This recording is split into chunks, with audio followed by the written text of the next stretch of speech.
สวัสดีนะครับวันนี้นะครับสัตหีบนะครับฝนถล่มอีกแล้วนะครับพายุฝนมาอีกแล้วนะครับเมื่อคืนก็ถล่มไปรอบนึงแล้วนะครับเรือจมหลายลำนะครับช่องแสมสารนี่เสียหายหลายแห่งนะครับฟ้าแลบนะครับมีฝนฟ้าคะนองนะครับ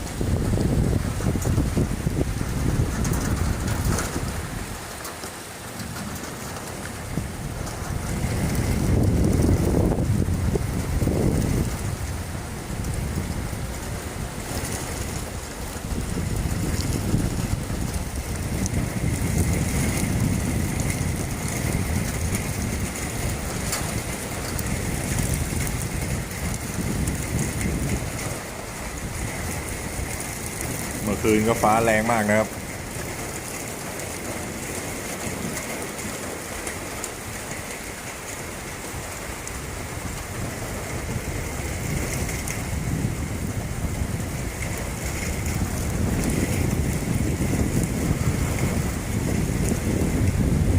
ในทะเลนี่ต้องระวังเลยนะครับเรือล่มหลายลำนะครับระยองก็เรือล่มนะครับ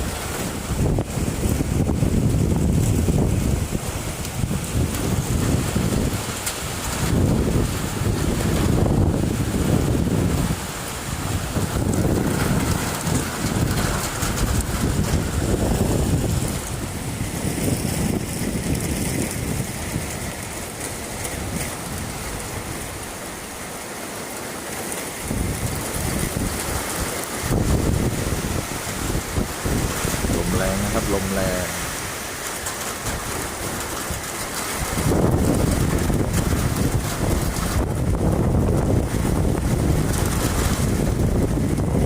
เมื่อวานก็มีต้นไม้หักโค่นหลายจุดนะครับคืนนี้ก็น่ากลัวนะครับพอต้องงานหนักกันอีกแล้วนะครับคืนนี้นะครับมาไวนะครับคืนนี้นะครับเมื่อคืนเราตีสองนี่มาไวกว่านะครับ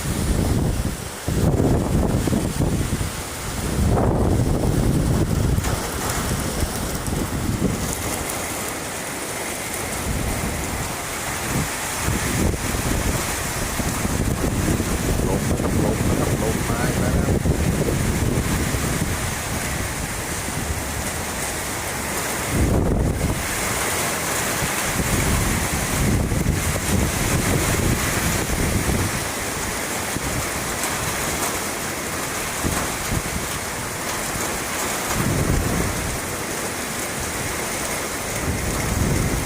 ตรงนี้ต้องระวังกันด้วยนะครับ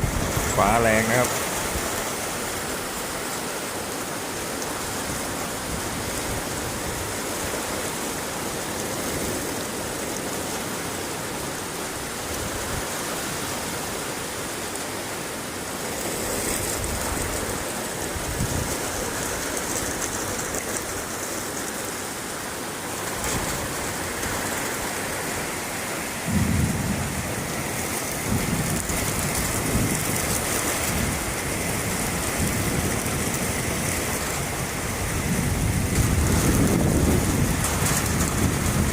ฝนตกหนักนะครับลมแรงนะครับขับขี่ระมัดระวังนะครับ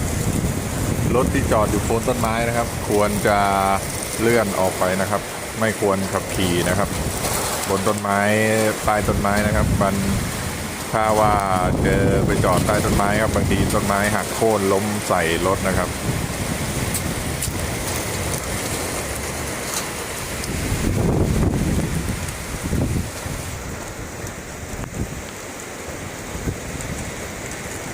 ลมฝนฟ้านะครับ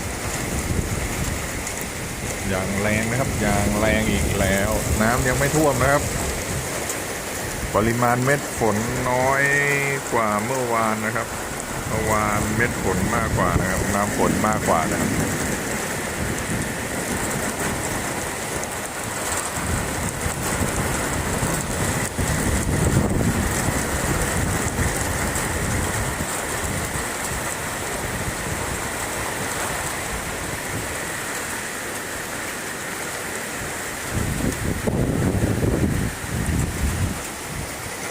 โอเคนะครับขอจบเพียงเท่านี้นะครับสวัสดีนะครับนอนหลับฝันดีกันทุกคนนะครับ